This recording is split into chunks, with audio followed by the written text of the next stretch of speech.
In this video, we'll break down the NFL Week 11 main slate as we build full cash lineups on DraftKings and FanDuel, and it's coming up next.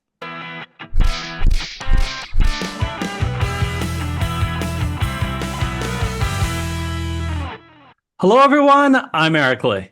And I'm Michael Wiley, and we're the Fantasy Football Consultants. Eric, another week in the books. Your team's off by, my team's off by. How you feeling? Which means they're well rested and they're both going to win, except that they're both big underdogs. So we'll see. But hey, quick note. Michael and I, along with a special guest who you'll recognize, are going to be filming a couple of shows that we hope you'll check out. They're ranking the all-time best players. Starting this week, we're going to do quarterbacks. Down the road, we might even do go-to-goats in all sports. Want to get you guys involved because we'll have a little debate. I think, Michael, you and I agree too much on this show, so trust me, there'll be lots of debate in those shows. So check it out. We'll put it at the end screen, the link to it when it's available. All right, let's talk about this week. Week 11, we do full cast lineups on DraftKings and FanDuel. And there are three players this week we like on both sites. Michael, who's the first? Well, before we go there, I got to put in our plug. Don't forget to like the videos. Smash that like button if you would. Comment in the comment sections. We always want to hear from you. And if you haven't yet, please subscribe. So, Eric, I'm going to take advantage of the fact that he hasn't gotten ridiculous yet. And, he has gotten a little bit pricey on FanDuel, but he is got a nice matchup this week. It is the best fantasy producing guy. He's off IR. It's who you all know is going to be at the top. Christian McCaffrey for the San Francisco 49ers going up against your Seattle Seahawks. He's only 8,300 on DraftKings. I say only because that's cheap for him, and 9,800 on FanDuel. Hey, Seattle this year has just not been good against running backs. They're the 24th ranked team against running backs, 27th against the rush, Eric. Not so great. Christian McCaffrey, you're going to say, well, he's only been back for one game. He got 19 touches in his first game. And we all know that number is going to go up, up, up. He doesn't have the competition with Mason really not being back. This is the highest over-under, folks, this week. A ridiculous 28-point implied total for the Niners, and Christian McCaffrey is going to be a huge part of that. Love his floor, love his upside. Okay with his price. Let's get him in there. No, I really like that pick because I thought they were going to ease him in. Mason, one carry last week. So I am going to try to match your all-star running back with another all-star lineup running back that we're going to have in our lineup. It's Alvin Kamara, $8,200 on both DraftKings and FanDuel.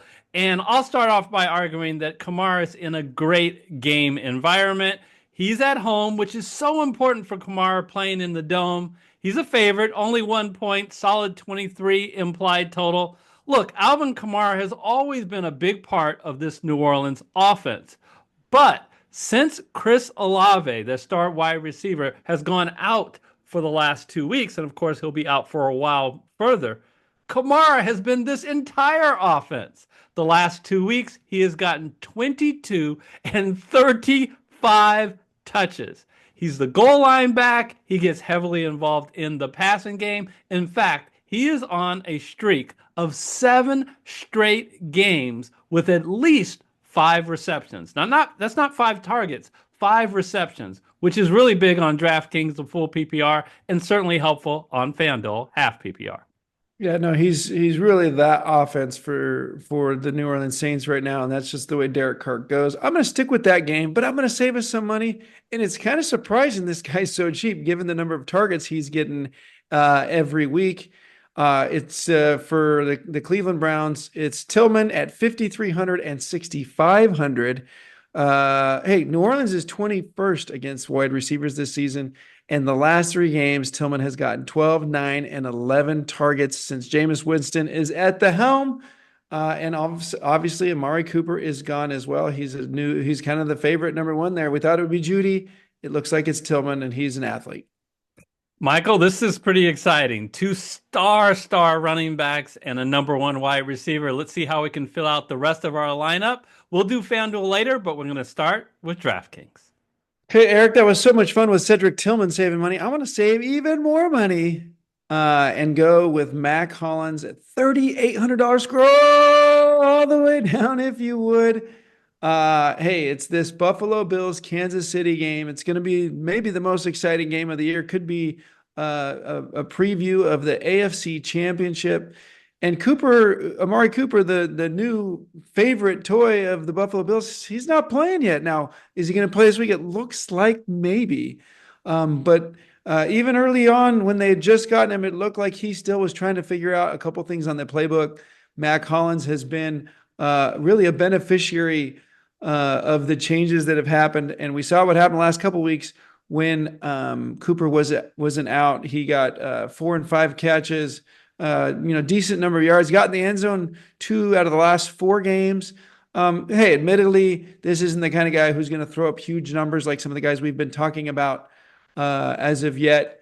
But he has a nice floor and he's really inexpensive. And we had to do that with some of these other picks that we've had. And he's an athlete. And I think to some extent, he actually might benefit from Cooper being out there. And some of the coverage from the Kansas City Chiefs going that way. What do you think?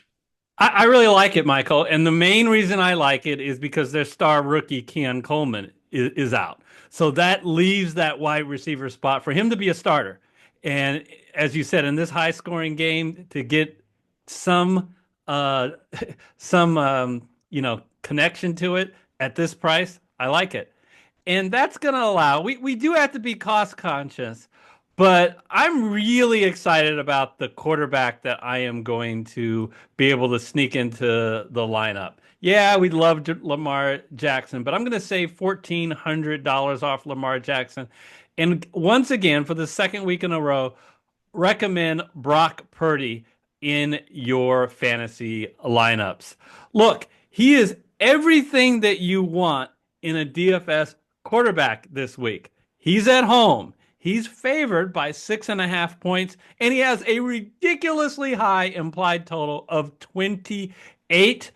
And I said it last week, I'll say it again. He benefits so much with Christian McCaffrey coming back. You might not think so. What, he's a running back, maybe they'll run more?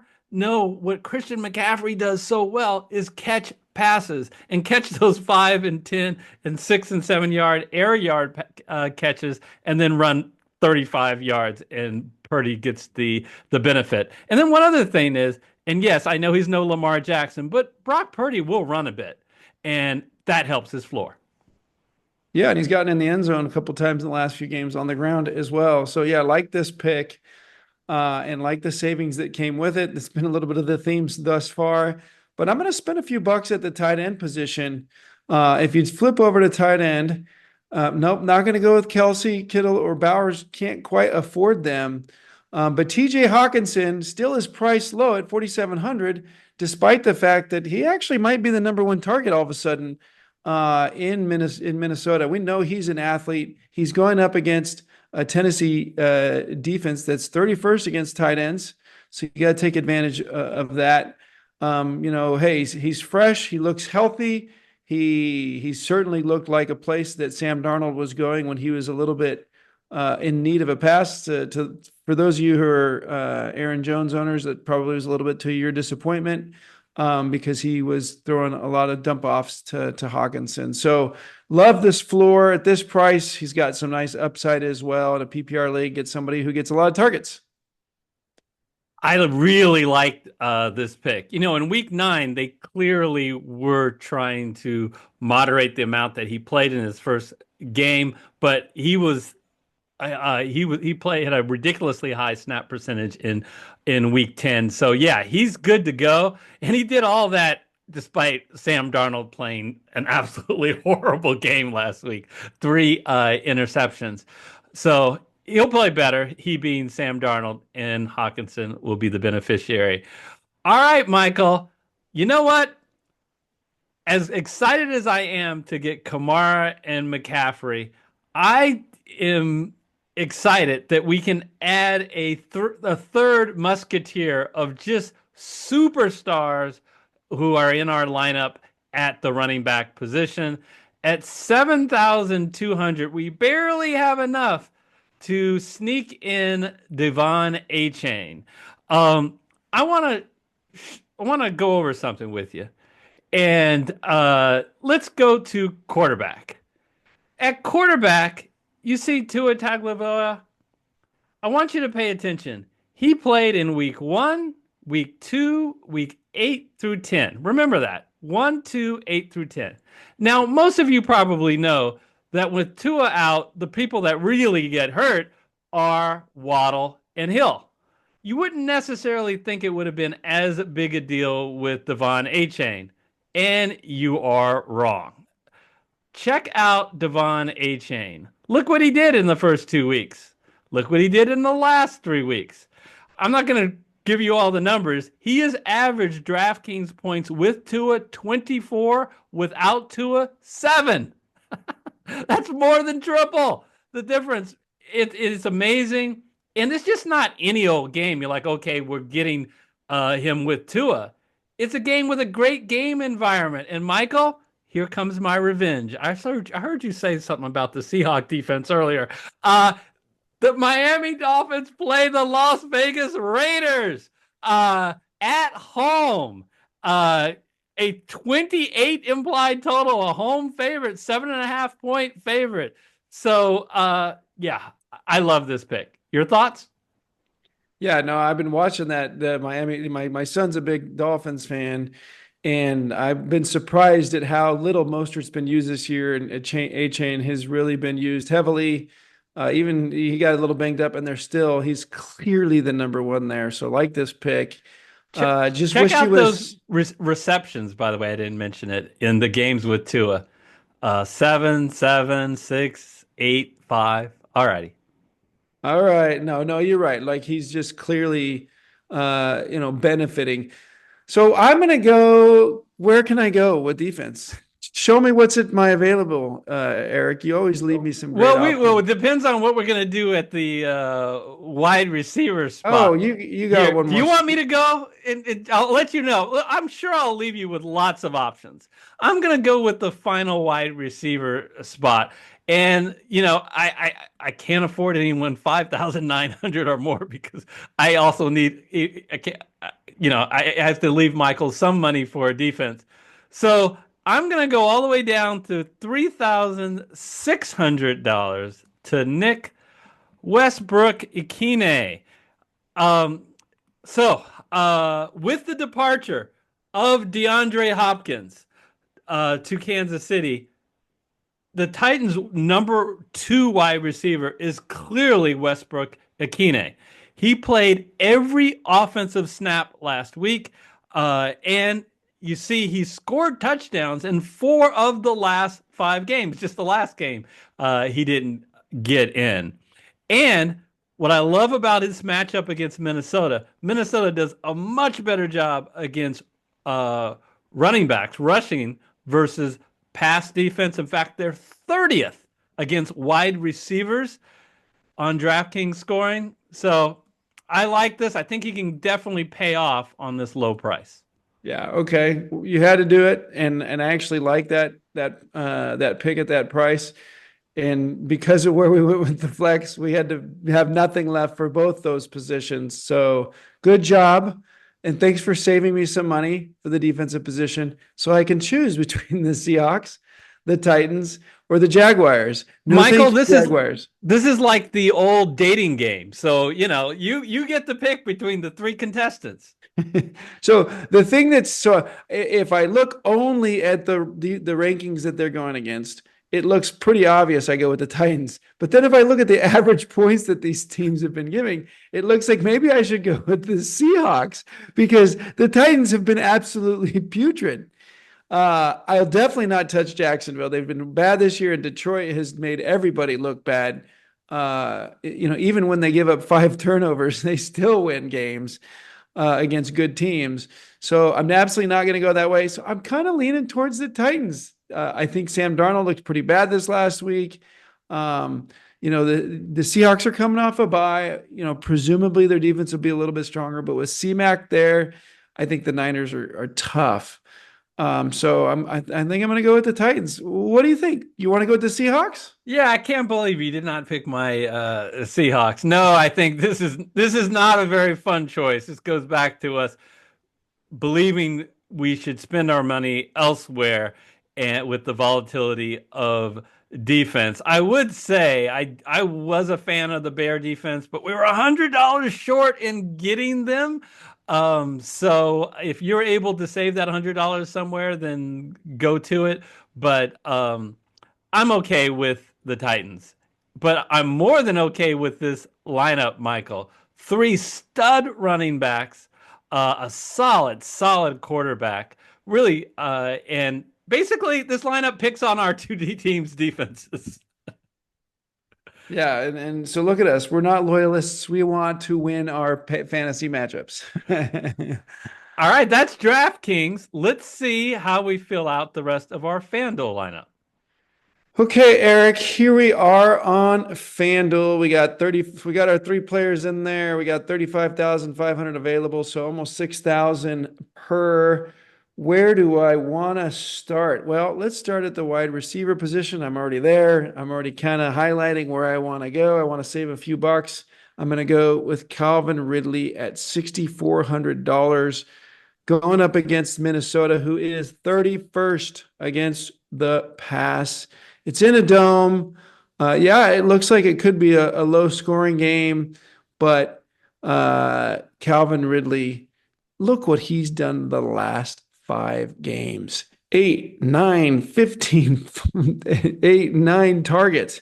He is clearly the number one. No question he's the number one. Gives you a really, really, really nice upside, but a great floor. So at this price tag, going up against a team that has given up, let's ignore the 0 receptions on those 8 targets in that week against Indianapolis, who's a little better against the pass. But let's get Calvin Ridley in there. Michael, I remember that week with the 0 for 8.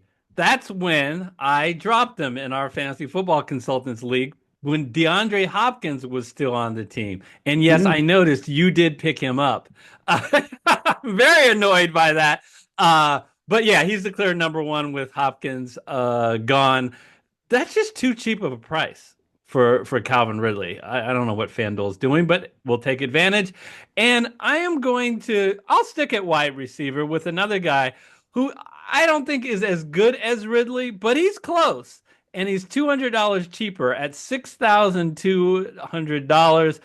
Very close call between Jacoby Myers and Juwan Jennings. I'm okay either way that you want to go. You got Myers, who's probably the number one. He's definitely the number one wide receiver with Devontae Adams gone. Arguably the number one target on the Raiders, but Bowers is certainly there as well. But let's talk about Juwan Jennings.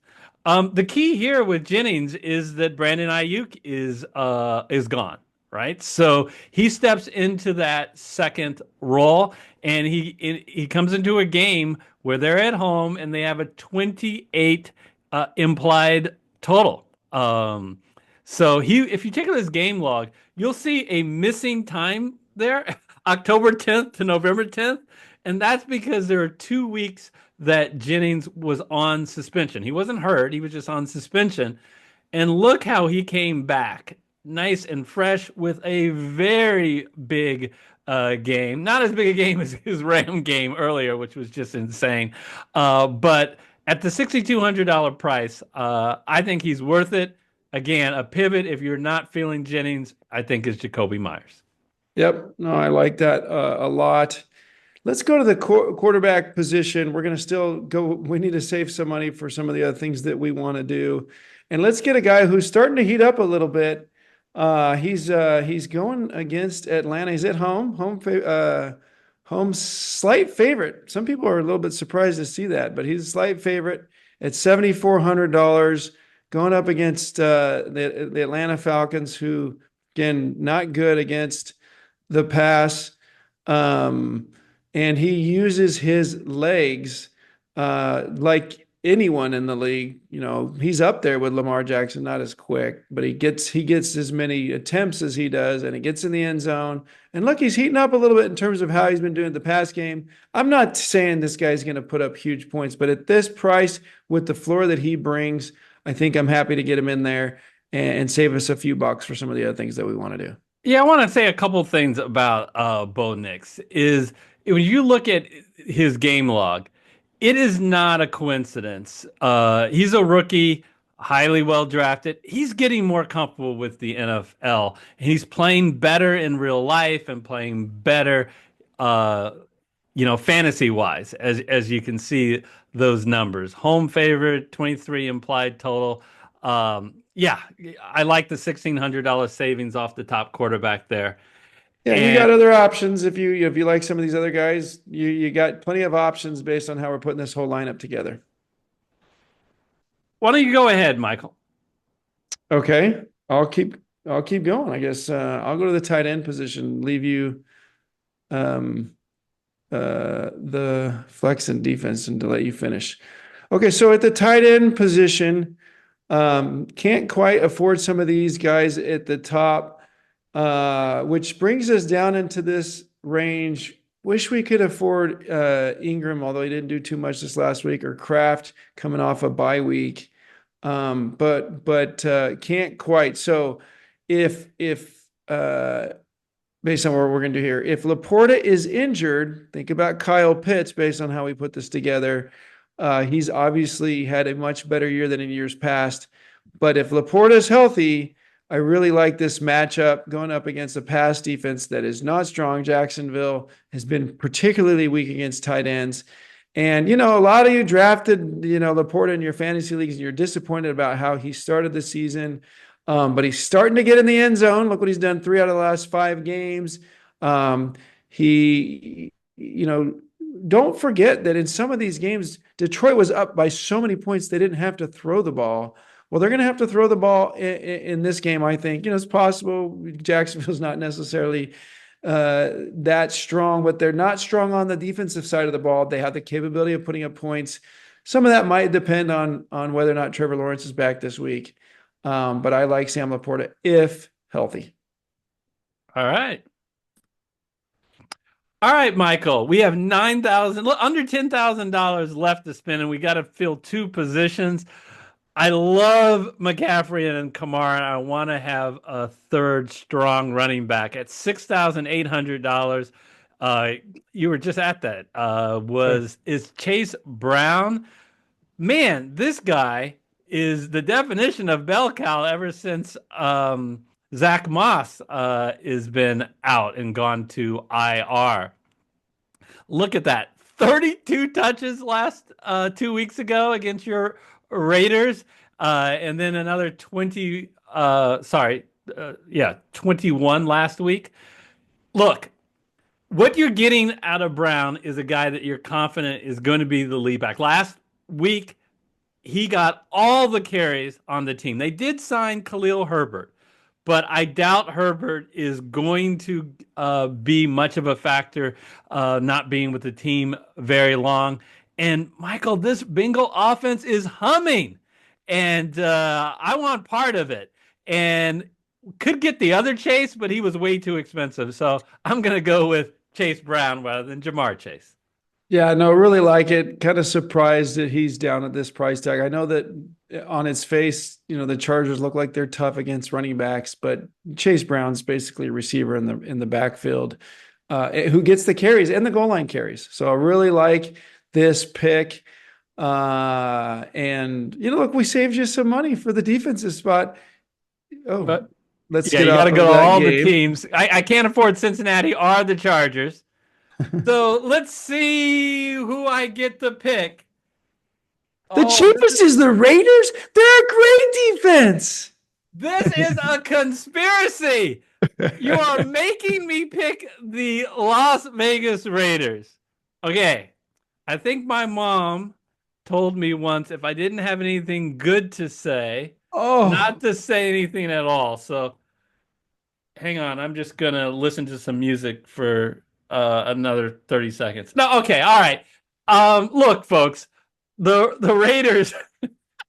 Look at these fantasy points. The Raiders are not a good defense. We understand that. So yes, this qualifies as a punt defense, and because we think that defense is so volatile, we don't like to allocate a lot of money toward it. Now, with that said, um, I get it. Miami is a lot better now that Tua is back, but they're not the Miami of old. They are struggling to get that mojo back of being one of the top scoring teams. So with that mindset up, I'm going to go with the Raiders for $3,000. Michael, as our resident Raider expert, is there anything I'm missing here that I should have said to talk up this without using the word $3,000 salary? No, I mean, hey, if you watched the game last night, the Monday Night Football game, you saw that the Rams exploited some of the weaknesses that the Dolphins actually do have on the offensive side of the ball, and part of that's just by double teaming Tyreek Hill. It really changes how they have to play the game. There were some bad drops. You saw a couple drops by Jalen Waddle, who just hasn't been himself this year. Tua's still not 100%. And it's not like the Rams defense is particularly special.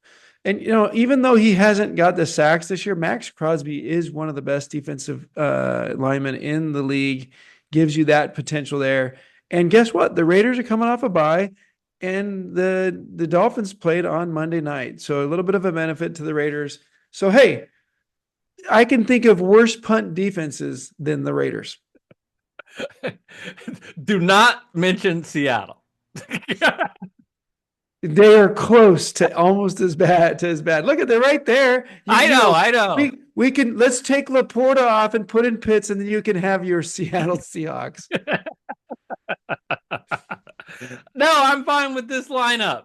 Again, we're putting a lot of faith in our 3-star running backs and some wide receivers that we think that will be good given their price.